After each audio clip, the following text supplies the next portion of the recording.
साहब आप क्या कहते हैं?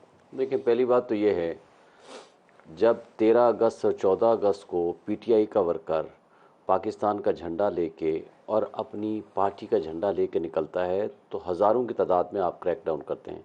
इस्लामाबाद में दर्जनों की तादाद में मेरे जूनियर्स ने, हमारे ALF के लड़कों ने उनकी ज़मानतें कराई हैं, सिर्फ इस एक जुर्म के ऊपर।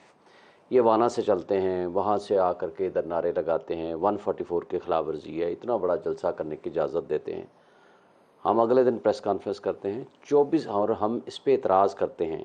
हम ये कहते हैं कि ये वो लोग हैं जो पिछले 16 माह आपके साथ आपके इक़्तिदार में शहबाज शरीफ की ज़ेर क़यादत ये लोग बैठ के इक़्तिदार के मज़े लूट रहे थे, और शहबाज शरीफ भी वो जो इस्टेब्लिशमेंट की आँख का तारा थे, और उस वक्त तो इनको कोई एतराज़ नहीं आया।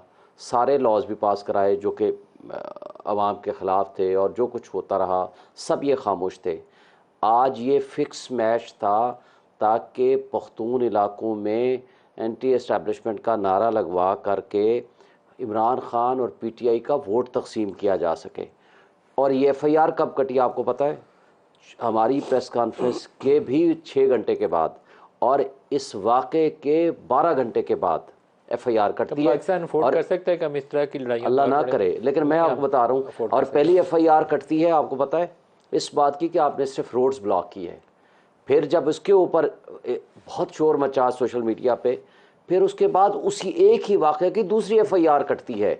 तो मुझे ये बताएं, हमारी रियासत सोई हुई थी? हमारी रियासत को नहीं पता था कि जो कुछ हो रहा है ये क्यों हो रहा है? पाकिस्तान देखें, पाकिस्तान का झंडा लेके कोई चले तो वो मुजरिम, जो जिस तरह की गुफ्तगू हुई मैं भी उसकी मजम्मत करता हूँ। आप उस गुफ्तगू की मजम्मत करते हैं? मजम्मत करता हूँ, मैं तो उसके खिलाफ बात की, प्रेस कॉन्फ्रेंस की मैंने और शाह महमूद कुरैशी ने उसी दिन। बात ये थी, लेकिन की क्यों? अगर मजम्मत अब कर रहे हैं तो की क्यों? नहीं, हमने तो मजम्मत, हमने तो बाकी इश्यूज पे की, लेकिन साथ उस प्रोग्राम की मजम्मत की। अच्छा, लेकिन हम ये कहते हैं, ब्रेक आ गया, एक बात करके हम ये कहते हैं 144 की खिलाफ वर्जी, 144 नहीं होना चाहिए, फंडामेंटल राइट से हर कोई आए जलसा करे, लेकिन उसका ये मतलब नहीं है कि कोई फौज के खिलाफ या इदारों के खिलाफ इस अंदाज की गुफ्तगू हो, ये नहीं होनी चाहिए। हम तो उसकी ब्रेक ले लूं, हम ब्रेक इस चीज़ की मजम्मत करते हैं। प्रोटेस्ट करना, एहतजाज करना चाहिए। आपको फ़ौज पे भी इतराज़ हो तो फ़ौज के ख़िलाफ़ भी प्रोटेस्ट करना बुरी बात नहीं है, पाकिस्तान के ख़िलाफ़ भी नहीं है। ख़िलाफ़ क्या चीज़ है कि जब आप गाली निकालें, ऐसे चीज़ें कही जाएँ जिससे इश्ताल अंगेज़ी पैदा हो, उससे गुरेज़ करना चाहिए। जिस तरह फ़ौज को सियासत में मुदाखलत नहीं करनी चाहिए, इस तरह आप उनको गाली निकालें या उनकी यूनिटी ऑफ कमांड को चैलेंज करें, या ऐसी सूरत हाल पैदा करें कि बगावत वाली चीज़ जो है उसका शुबा होना शुरू हो जाए, उससे गुरेज़ करें। हम और अफोर्ड नहीं कर सकते। पाकिस्तान हम पहले ही अपनी कोशिशों से बहुत कमज़ोर कर चुके हैं, और इसमें हिस्सा नहीं किसी को डालना चाहिए। पाकिस्तान में नेशनल लेवल के ऊपर बहुत बड़ा इशू है। सदर साहब की ट्वीट के बाद जो पैदा हुआ कि सदर साहब ने उसके ऊपर दस्तखत किए या नहीं किए, उसके बाद उनके सेक्रेटरी का खाता आ गया, सेक्रेटरी ने कह दिया कि सारा कुछ प्रेसिडेंट के ऑफिस में पड़ा है, मेरे पास तो आया ही नहीं। अब बिल का स्टेटस क्या है? वो बिल लॉ है, नहीं है, क्या चीज़ है वो? देखिए, माजी में जो बिल रिटर्न होते रहे हैं, सदर अपने दस्तखत के साथ, सेक्रेटरी के दस्तखत नहीं, अपने दस्तखत के साथ उन बिल्स को रिटर्न करते रहे हैं और लिखते रहे हैं दीज बिल्स आर रिटर्न्ड, और वजूहात बयान करते रहे हैं कि ये 3 वजूहात सब बिलों पे, सब बिलों पे। मैं आपको एग्जांपल दे सकता हूँ। अभी फेडरल पब्लिक सर्विस कमीशन का बिल आया। देखिए, जब भी कोई बिल वापस आता है ना, नोटिंग लगती है और प्रेसिडेंट खुद साइन करता है, प्राइम मिनिस्टर को एड्रेस करता है और वो वापस जाते हैं। मैं एक स्पेसिमन आपको अभी आपकी खिदमत में पेश करता हूँ।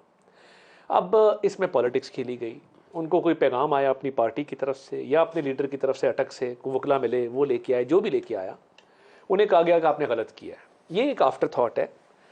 जितने बिल वापस गए, नोट लगा के गए हैं, जो असेंट हुए वो असेंट हुए। उनको पता था कि ये 10 दिन पड़ा रहा तो ये ऑटोमेटिकली लॉ बन गया है, और बन गया, गजट नोटिफिकेशन हो गया। ऑटोमेटिकली लॉ बन जाता है फर्स्ट अटेम्प्ट या सेकंड अटेम्प्ट में बनता है? जब पार्लियामेंट फर्स्ट अटेम्प्ट में अगर असेंट भी नहीं हुई, रिटर्न भी नहीं हुआ, तो क्या ये सदर के पास इख्तियार है कि वो 2 हाउसेज से पास शुदा बिल जो सेनेट और कौमी असेंबली ने पास किया हो और सदर को भिजवाया हो, क्या उनके पास ये अथॉरिटी है कि अगर वो रिटर्न नहीं करते उसको जॉइंट सेशन में, तो क्या वो बिल नहीं बनेगा? इट शैल एक बिल उनके पास गया है 2 तारीख को, दूसरा बिल गया है 8 तारीख को। ऐसे ही। तो as a matter of principle दोनों 10 दिन से ज़्यादा हो चुके हैं। लेकिन अगर वो असेंट नहीं करते तो क्या फर्स्ट अटेम्प्ट वाला बिल बन जाता है? अगर असेंट भी नहीं करते और रिटर्न भी नहीं करते तो फिर वो एक्ट की शक्ल इख्तियार कर लिया है। बिल्कुल एक्ट है। शोएब साहब, एक चीज़ जो मेरे अकल में आई थी वो ये थी कि जब शाह महमूद कुरैशी वाला केस हुआ है ना, उसके बाद एक रौला शुरू हुआ तो हमें तो यही सुनने में आया, बाकी आप बेहतर बता सकते हैं, कि सदर साहब ने कहा कि मैंने तो वो जो एक्ट था वो वापस कर दिया था। पता चला कि नहीं, वापस तो कोई नहीं हुआ, क्योंकि शाह महमूद पे इतलाक जब हुआ है वो 15 की FIR पे हुआ है। बिल उनके पास लैप्स, अगर पास होना था तो 18 को पास होना था, लेकिन अब जो बिल की शक्ल हमारे सामने है वो 11 अगस्त से असेंट कंसिडर की जा रही है। तो there is some confusion somewhere, I don't know. सदर साहब ने अब उन बिलों को अमली तौर पर एक्ट खुद मान लिया है, उन्होंने माफ़ी मांगी है उन लोगों से जिनको उस एक्ट के तहत सज़ा होगी। अब वो ये नहीं कह रहे कि ये एक्ट नहीं है, वो सिर्फ ये कह रहे हैं कि मैंने दस्तखत नहीं किए।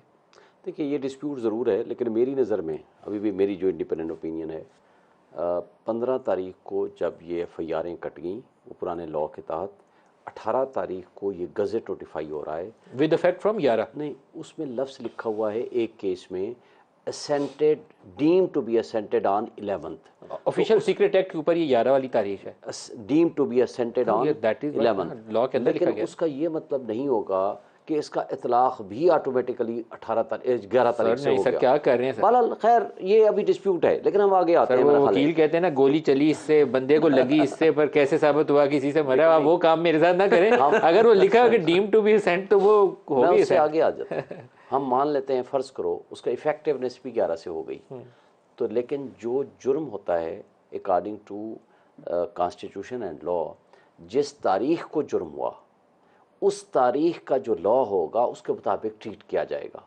जिस तारीख को FIR कट रही है उस तारीख से नए लॉ का इतलाक़ नहीं होगा। अगर आपकी बात मैं मानूँ कि ये 11 से इफ़ेक्टिव है और 15 को FIR हो रही है, वक़ूआ है बकौल FIR के कंटेंट्स के, वो मार्च या अप्रैल 2022 जिस डेट को FIR कटी है उस दिन से इतलाक होना, और उस चलें, डेट से मेरे पहले ख्याल लॉ में बन गया हुआ है। ये अब सीरियस आपसे मैटर है। इससे मैं डिसएग्री करता हूं, लेकिन एक लीगल क्वेश्चन है ना, इसको बाद में देखेंगे। अब हम आते हैं असल बात पे कि क्या ये लॉ बना या नहीं बना। दो बातें बड़ी सिंपल हैं। एक तो ये है कि क्या इन्होंने, फ़र्ज़ कर लेते हैं कि इन्होंने ना तो वापस किया, ना अपने प्रिंसिपल सेक्रेटरी को कहा, ना अपने स्टाफ को कहा, ट्वीट को हम इग्नोर कर देते हैं जैसे आपने सवाल फरमाया। अब 75(1) और 75(2) का फ़र्क क्या है?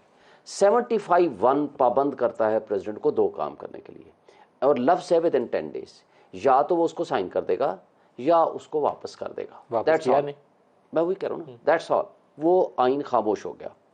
अब अगले आइन की दफ़ा है 75 सब आर्टिकल 2, वो ये कहता है कि जब उसने वापस कर दिया हो, वो बिल वापस दोबारा रिकंसिडरेशन हुआ by the joint committee session, और पास हो गया, फिर गया, फिर 10 दिनों में ऑटोमेटिकली बिल, फिर 10 दिन के अंदर अगेन उसके पास सिर्फ एक ऑप्शन है, 10 दिन के अंदर साइन कर दे। नहीं करे तो लॉ हो जाएगा, नहीं करेगा तो वो डीम टू बी लॉ हो जाएगा। अब यहाँ एक बात मैं लीगल आपको बता दूं, वो ये है कि पहली सूरत में वो जो 10 दिन है that is directory in nature, क्योंकि उसका कॉन्सिक्वेंस नहीं है। दूसरे में मैंडेटरी इन नेचर है कि अगर वो 10 दिन में साइन नहीं करेगा, डीम टू बी लॉ बन जाएगा। तो डीमिंग क्लास को 75(1) में नहीं पढ़ेंगे, उसमें सिर्फ आप ये कर सकते हो कि अगर उस फर्ज करो एक लाइन में एक ब्रेक पे जाऊंगा, एक लाइन में सदर कह रहा है कि मैंने रिटर्न करने का कह दिया था, मेरी रिटर्न की नीयत शो हो गई थी, इसलिए इसको रिटर्न तस्वर किया जाए और मैं अल्लाह से माफी मांगता हूं। वो खुद रिलाय इस बात पे नहीं कर रहा कि ये 10 दिन वाली शिक पे, उन्होंने सिर्फ अल्लाह से माफी नहीं मांगी, उन्होंने उन बंदों से भी माफी मांगी है जिनको एक्ट के तहत सजा होगी, इसलिए उनको वो मान रहे हैं कि एक बात मैं क्लियर कर दूं, हमारे दौर में इंक्वायरी शुरू हुई साइफर वाली, कत्तन नए लॉ का इतलाक उस पर नहीं हो रहा। वो 1923 के 1923 के ऑफिशियल सीक्रेट एक्ट के तहत वो दर्ज हुआ है और नया एक भी शिक उस पर लागू नहीं। नया लॉ भी तो उसी पे अमेंडमेंट है ना, FIR काटी गई है शाह महमूद, वो पुराने कानून के